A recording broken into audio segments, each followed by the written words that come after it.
Yo, get in, chop.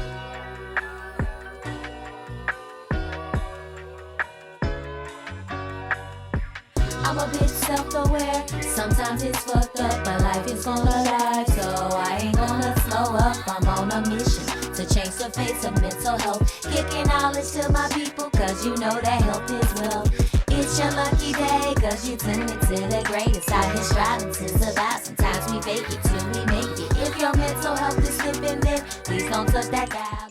Yo, what's up, you guys? It's your girl, Tree the LPC, and thank you for tuning into this week's episode of the Self-Awareness Up podcast. I have an amazing guest today, and I am so excited to speak with them. Their name is Jenny Elinora, and they are a musician and a total creative. I'm really interested in learning a little bit about what they do and why they do what they do. They have a lot of background in trauma, and a lot of what they do to help others is through the lens of trauma-based. So they are right now focusing on some play programming, and I don't know exactly what that is, but I'm really looking forward in finding out what that is. And they are also an empowerment coach. They help others tap into their own creativity. So I'm really excited to speak with them today. Without further ado, please welcome to the Self-Awareness Up podcast, Jenny Elinora. Hey, Jenny, how's it going today? Hey, Tree, it's great. How are you? Thanks so much for this. I am doing well today. Thank you so much for asking. It is really good to be able to speak with you. I know when you reached out initially, I had some scheduling snafus and things of that nature. Just busy this season so far, but I'm glad we were able to get you on and really excited to learn a little bit more about you. So can we just go ahead and dive in and have you tell the audience a little bit about yourself? All right. Yeah. Like you said, I help women, well, mostly women, get empowered to be creative. And women and femmes, I would say. So okay. I was a musician who didn't sing in public till I was 33.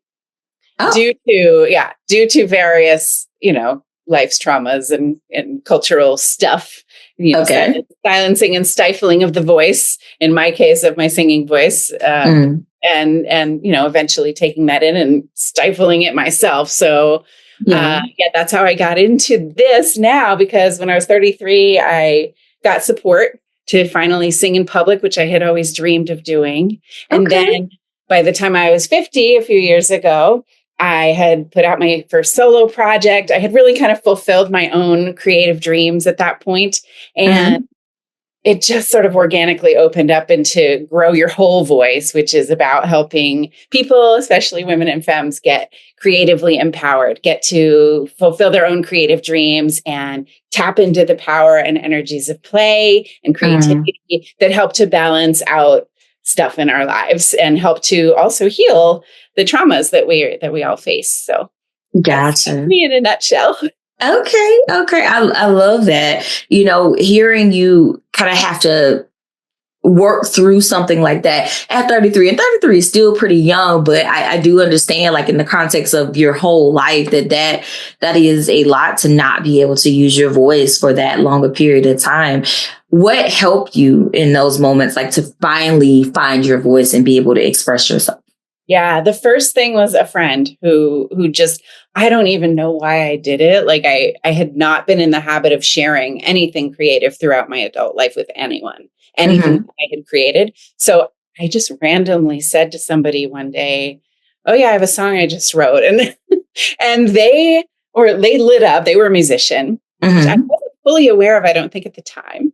And and then they were like, "Oh my gosh, I want to hear the song. Oh, I can help you put chords to it." And just within a year or something, I was teaching voice and performance. I was in bands. I was on stage. It would still been a process. It still is a process because, the fears and stuff, they don't always go away completely. But I was doing it. I was working it, I guess. And I was, able to finally express myself. And so it was just one person giving me support that just ended up being the little, like, boop, that I needed into, yes, you can do this. This is part of you, a core part of you that needs to be expressed. Yeah. Wow. Sometimes it takes that push. It takes that one person to actually believe in what you do and just push you to get you to where you are destined to be. And it sounds like you kind of took that push and you just went for it. So what initially drew you to the creative arts? I don't know. I think it's just me. Just you? Right, because it's also, I've learned to define creativity as beyond art, right? Like, I want us all to believe in our hearts and our souls that we are all human, therefore creative. Like I am, that is the fact. It's our birthright to be creative, to use our voices, our physical voices, and our expression. So, where was I going with that? That I was, it's just me, and I needed to be able to express myself. And I've always, been what my friend Jen Lynn calls multi-passionate. Okay. So my creativity expresses itself through songwriting, I guess is my maybe my core form of expression. Also some visual art, also my business to help people, my coaching business to help other people be creative. That in and of itself is the creative endeavor too. So as I keep learning and building my own creative castle, I guess you could say. Okay. Then I'm able to help other people do that more too. That's my passion right now anyway. Okay. So how did you get into that aspect of like coaching, going from being motivated by someone to get out there, perform, write songs, do your thing, to now helping other people tap into that? Like how did you make that shift? Yeah, well, I was doing for like 10 years or more voice and performance coaching. Like I said, like soon on the heels of me singing in public and being in bands and stuff, I started to help other people do that. A specific, like, learning about their physical voice, singing and speaking and storytelling, and also, performing, how we present ourselves on stage, all that kind of thing. Yeah. So I was doing that with all ages, kids, and up to octogenarians. When I guess all along throughout that phase, there were a few people here and there, probably once every couple of years, where somebody would come to me for a specific music or performance goal. And then they would have this like big flourishment of like creative everything. One person who came to me for songwriting is now fulfilling a 40-year book writing a novel project where they're publishing their book that they've been working on for 40 years. And that's, so a number of people had that kind of thing. They'd come to me for one thing, and then we'd end up having this big creative explosion, I guess. Gotcha. And so I realized that I have some power and gifts in the realm of energetic as well as sort of logistical, helping people get to their goal. I have power in the ability to help people to get there, to really get to their full core creative purpose, what they're meant to create in their lives, whether it's art or activism or business. I've had clients in all these areas, some of them in all three at once. Gotcha. Just getting this transformation, I would say, this creative transformation where we end up getting so connected to our creative core, our creative purpose, that we are able to fulfill dreams that we've kind of always thought about but never thought were possible. We're able to get past traumas that have affected our abilities to do this a lot more freely. Because one thing I do want to make sure I say about trauma, my own experience of it and the experience of a lot of my clients, is that we're working on things, right? We're doing meditations, we're doing self-care, we're doing therapy, we're doing all these things, and they kind of like are clearing things away. But what comes in for that, or what comes up for that, is my big thing that I explore with people. What do we create in that space that gets created as we're clearing things away? So I think that what we don't realize is, and I feel emotional about this too, right? Okay. In trying to be that way, like to be empowered and fabulous and do all the things that we want to do to get fabulous, and to grow our self-awareness, is that then we forget about playing creativity, because the dominant culture doesn't really see that these things are valuable. And so we end up creating things still. We like create businesses and connections with each other and create wealth, some of us, but we're still looking outside ourselves for validation and success. And then we just get more and more unhappy and stressed, even for, like meeting our goals. Yeah. So, yeah. Gotcha. Yeah. I mean, I feel like so many beautiful things can be born out of our trauma. I mean, I am a therapist because of my own personal trauma growing up. That's what led me to my passion and my purpose. And I'm also creative in a lot of different ways, from being a writer. I rap, and I also like write songs, not like full long songs, but like song lyrics. And so I can definitely understand like needing that space as a creative to do it, because I feel the most alive when I'm able to do something or put something together. Like even this show is a form of creativity for me. And it's a form of being able to express, because usually as a therapist, obviously I do speak with clients, but a lot of what I do is listening and giving techniques versus just being able to be expressive in that way. So I love that your focus has been on, like dealing with the trauma and using the trauma in order to still be able to dig that out, but then create beauty from it. So how do you see trauma, and even some of the personal and cultural aspects of our lives? How do you see them stifling a community, the people that you work with? And also, what's your personal journey with that? Yeah.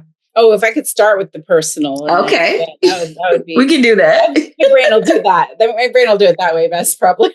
Right. So the personal is sort of just the usual story, I guess, being female, being I'm neurodivergent as well. So like, any kind of the things that I have going on that people are not seeing as typical, right? Or the dominant culture doesn't see typical, to whatever degree that is the degree to which I felt my voice being stifled, although I wasn't consciously aware of it till I was much older. I didn't even, when I started singing in public when I was 33, I still wasn't totally consciously aware of it. Maybe I'm still not. I don't know. Okay. So maybe I'm just aware of parts of it. But so that was I guess it's these days I've brought so much joy into my life through creativity, though, that I can feel and see the ways that I'm still fucked up, as we say. And at the same time, I know that I'm on this path and process to heal through it all. Right. So I have trouble kind of going back there and even remembering. I know intellectually that, that there was stiflements and I felt it. But when I feel it the most now is when I'm witnessing it in other people. And so I think that's why I'm coaching, why I feel this passion and this purpose to do that is because when I see it in other people, and, people who have more obstacles than I have ever had, I'm a white woman who has had, stiflements as a woman, as somebody who's neurodivergent. How much more is what I see when there are other marginalizations on the basis of race or sometimes age or, any of the other number of things that we can end up having our voices oppressed by. So that is when I feel I think that's bringing it out to the macro that you were asking about, like, and I can't remember the way you phrased the question at first, but that's when I feel the most, I guess, heartbreak and potential in that, in us all becoming, more aware of how we each as individuals can face the challenges that we're facing to whatever degree and help each other to be more connected in life through creativity and play, and to feel more joyful, to use joy as a rebellion itself. That kind of process is something I'm really engaged in. So, Gotcha. Yeah. Our trauma it can move us in many different directions, and it can hinder us if we don't deal with it. I think that's been the basis of my focus recently, is dealing with those unhealed parts of myself that are often brought up when I'm faced with situations. For example, a couple of months ago, I was at a part of a workshop where I was presenting to women on trauma and anger within the Black community, specifically Black females. And doing that work to actually talk with them on coping strategies and touching on that, it brought up so much of my unresolved childhood stuff. And when I say unresolved, I mean shit that I thought I had resolved. But once it was fresh, it was like, okay, I need to deal with some more stuff too. It's not just the therapist sitting in this role that's did, 6+ years of continuous therapy and is now at their final form. Like, no, my shit is fucked up. And sometimes the things we see in the people that we work with open up some of our unhealed spaces. What's that been like for you? I have, well, my mom died 6 years ago.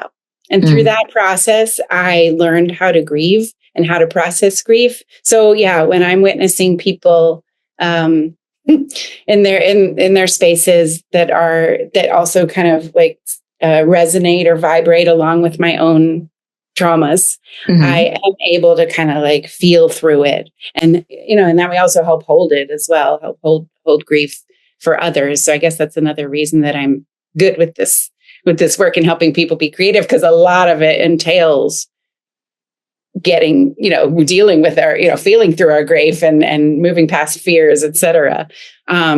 So as far as that goes, yeah, I think I'm holding space for grief largely in that area. Again, I got emotional, so then I stopped thinking about and forget your exact question, but feel free to ask it again if I didn't answer it. I think you did answer it. It was more so about like how, when you're dealing with and working with clients, how sometimes their shit opens up your shit is the basis. Right. And I do have another story related to that too, that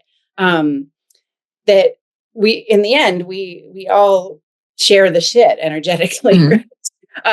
And one of the beautiful things that's been happening that I really didn't expect is I have this meditation. It's free. People can get it. I could give the link in maybe the description after this or something like that. Yeah. And when I'm with a client and doing that visualization, which involves getting in real touch with what I call our creative touchstone. When I'm doing that, I'm in the same space, whether it's Zoom or in a physical space with a client, and they get to that point where they put their creative touchstone into their core, into their creative center, their lower belly. I literally feel it going into mine. And that is, so yeah, that is, I'm saying that story as an example of how like there's this energetic connection that we can develop with each other if we're open to it, and then help hold each other's traumas, help hold each other's joys, help hold each other's progress. That is not the word I want to use. Forward movement. Okay. I don't know, or movement or depth move. There's a lot of ways I feel that as well, like how we evolve and become more aware. So. Gotcha. It makes total sense. So can you talk a little bit about that process? I mean, I know a lot of what you do is, helping people that, maybe they need to reconnect with something within themselves, where is their voice, their creativity. Can you talk a little bit about the touchstone and your process and helping people kind of reconnect? Yeah. Well, I guess I'll tell a little client story as an example of this, because it works differently for everybody. Okay. We all have our own little storytelling, or the metaphors that will come to us and everything. So, but yeah, one client, actually it was the same one who is publishing a book this year after 40 years. It really was that moment of getting in touch with her creative touchstone that allowed her to create this vision of what she felt like, and we were able to embody it somatically in her body, and mine too. It just happens, right? But of this little girl who was holding this big, huge, colorful book, and the life around her got really vibrant and everything. That was the vision of her completing this project of 40 years, and the feelings of relief that she described, coming up with it, the feelings of awareness that she was going to have more books in, that she already had more books in her that were going to be coming forth. And so yeah, that's one example, I guess, of the power of it, that it can get that visceral, and that it can be that simple, actually, to like just have the right tools and the right coach to get in touch with our creative core enough so that we can actually feel it. And then we do the things that make it happen kind of automatically and organically from there. Right. Gotcha. Yeah. Okay. So there's a lot of just, I guess, internal exploration and digging out of those parts of us that are, again, unhealed and just really need to be nurtured in order for us to get to that next level and reconnect with our voice. Right. Yeah. And I feel like a lot of times, especially in the world of like womenpreneurs, women in the world being independent, and there's a lot of looking at what's kind of trying to grow ourselves through what's safe and maybe marketable as well. And then we end up missing in the equation. And what really ends up changing our lives is the deep connection to our own creative purpose. And I guess an example that I have of this is that I'm meeting so many people right now who are either moving or selling a house. Like that's the theme in my world for some reason, possibly in mine in the next couple of years. And in a lot of cases, it's also going along with kind of career changes. And everyone seems focused on the tasks, right? The shit they need to do to get done. And then the quote unquote rest of the time is saved for the other things. Some people are scheduling in self-care. Some people are, some of us are doing that and like taking baths. But for a lot of us, there are also still those are still serious things. Like I am going to take a bath and get calm. And it's great that, we're relaxing and everything, but there aren't a lot of play elements. So that's one element or energy that I want to invoke here, because culturally, we have this really narrow idea of play and what that looks like, just like we have of creativity. And yet we are play, we are creative vibration. And so a lot of us don't even kind of understand how to plan for play. And that's really again what we need to do. And I would at some point like to talk about the workshop I have coming up that can help people do that. So Gotcha. Yeah. I mean, I think that it's good to kind of explore that side of us, because I feel like, especially within the American society, like it's work, that's it. There's no time for play. Now, I know that there's a great community of people out there that say no to that. I say no to that. I do work a lot, but I'm definitely going to get some vacations in, love traveling. But I think, play can also look differently. So can you talk a little bit more about like what that looks like, what play looks like in how you're conceptualizing it? Right. I'd love to. And a lot of us do schedule vacations and everything, to the retreats, and we need those things as well. Right. The energies that I'm, and I think a lot of us have an awareness of how to do that as well. Well, again, what we don't have the awareness of is how to get that energy every day. And I do it, one of my main mechanisms for doing it last week or the week before last week, I had a 5 days of play challenge where just 15 minutes a day, where we're like going for it and doing something joyful for just 15 minutes a day, or figuring out how to invest, a few minutes throughout every day in what just brings us joy. One of the hallmarks of play being that we get totally absorbed. We lose track of time. We feel like time is forever. We feel eternity in those moments. So yeah, that's the workshop that I have coming up is it's going to be like helping people get their summer play plan in place so that they don't like get through the summer and like, where the heck did that go? I missed it. I missed the summer, which is the time that a lot of us think of as enjoyment times, right? And that's when we plan our vacations. I also want us to feel how beautiful and glorious it can be to do those things that we want to do and like make time, at least a little bit of time for them every day. To open up our permission for ourselves to do it without having to feel guilty. Again, guilt being foisted upon us more, the more, the more marginalized social locations we have and everything. Right. So it's kind of imperative for us to take our own power in that way. So that's why I call it the Rebel Yes Summer of Play workshop, because it's actually a rebellious act these days, or maybe forever, maybe for a long time within Western dominant culture. It's been a rebellious act for some of us to go ahead and claim, I need to enjoy life.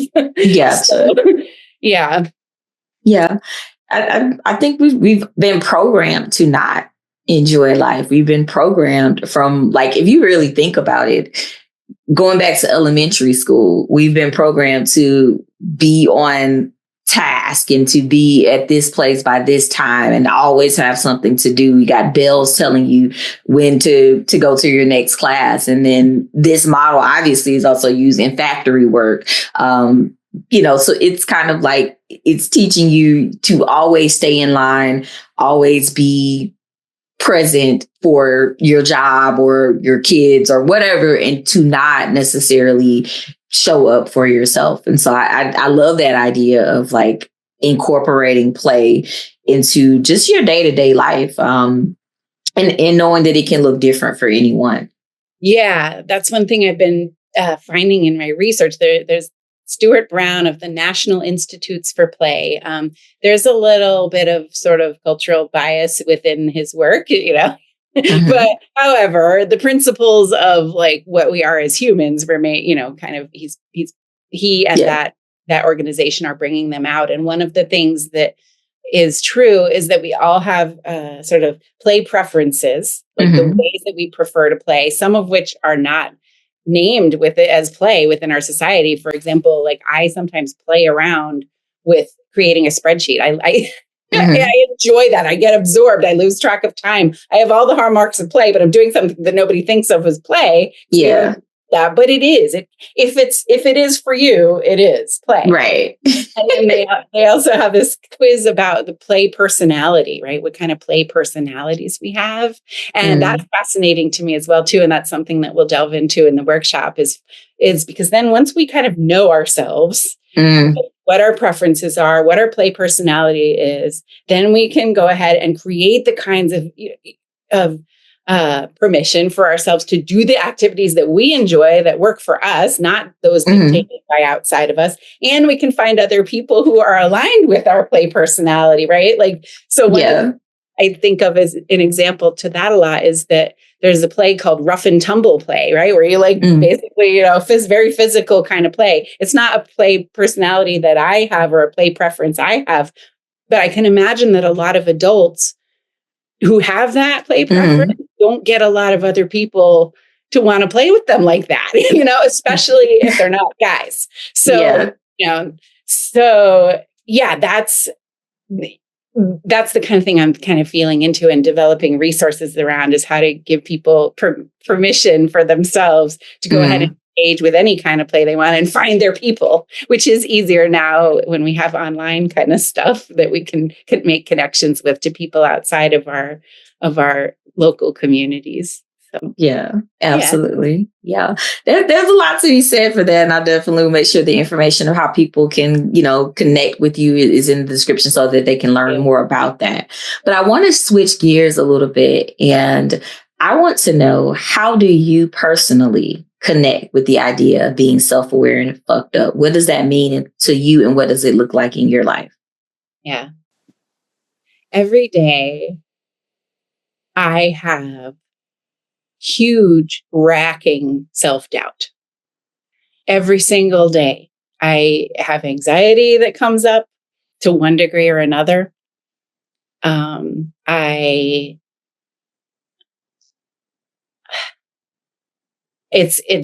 am a hugely introspective person, right? I'm maybe even on the narcissism spectrum as well. Like I think about myself a lot. so yeah, I am a good part of my days are spent in worry, I guess. Not these days, not active worry where I let my mind obsess about things, but the thoughts just come up like, you're not good enough to do this. Who are you to do this? The imposter syndrome and the am I going to have enough energy for all of this work? And am I really helping my clients? Like any number of thoughts that are in my head, a good proportion of every day. And I do, even as they come, recognize these days, because I've been practicing a lot my whole adult life, to not identify with those and to question the thoughts and to not loop them, not obsess about them in my mind. But yeah, I think it's important for everybody to know that we're all fucked up. Everybody that I meet and get to any level of depth in conversation with feels these same kind of things that I do. Oh, there I go again, though. You're asking me about me, but I end up like thinking about other people. I can't help that. Maybe that's another part of being fucked up, is that like I can't just rest with my own self sometimes. But when I'm alone, I do promise I practice that. I practice being with myself. I practice becoming more aware of what exactly is going on for me on an energetic realm, on a psychological realm, and emotional realms. Yeah, I think that my curiosity about relationships, including my relationship with myself, is a huge part of me being self-aware and fucked up. Because it can be, yeah, Gotcha. That answer your question. It answers my question. Yeah. Thank you so much.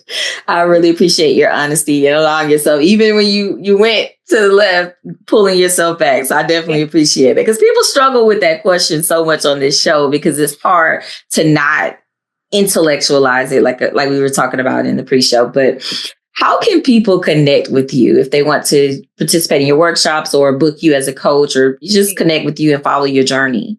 Yeah. The best ways right now, if you want to talk with me right away, there's call.growyourwholevoice.com. So we can put that in the description or however we're going to do this, call.growyourwholevoice.com. That's like, we'll have a chat. We'll strategize about how you can infuse your life more with play and creativity. And then to get on my email list, and especially the play programming that I'm just extra excited about. And the workshop is coming up soon. So, and there's only a couple of spots left. So that is play.growyourwholevoice.com. So if you go to play.growyourwholevoice.com, there's a form there. You just put in your email address and you'll get a free, 9 ways to get the most out of to get play back into your summer. Now that's my freebie that I've got on that site. If you put your name and email in there, 9 ways to get 9 ways to get play back into your life this summer. Cause for me, I feel like lately I've been with this play thing. I've been in superhero mode where I'm just like, I am going to help you. I am going to help you get play back into your life. I am so excited about it. I am pulling together all the details of this workshop, and it's so yummy. So okay. Thanks for asking about that. No problem. Well, Jenny, I so appreciate your time today. Really enjoyed having the conversation and really just getting to know a little bit more about you. Guys, please make sure that you connect with Jenny. The information of how you can connect with them will be in the description of this episode. Also, be sure to follow me, Tree the LPC, on all social media platforms under the handle Tree the LPC. Until next time, be safe, be well, and make sure that you take care of your mental health.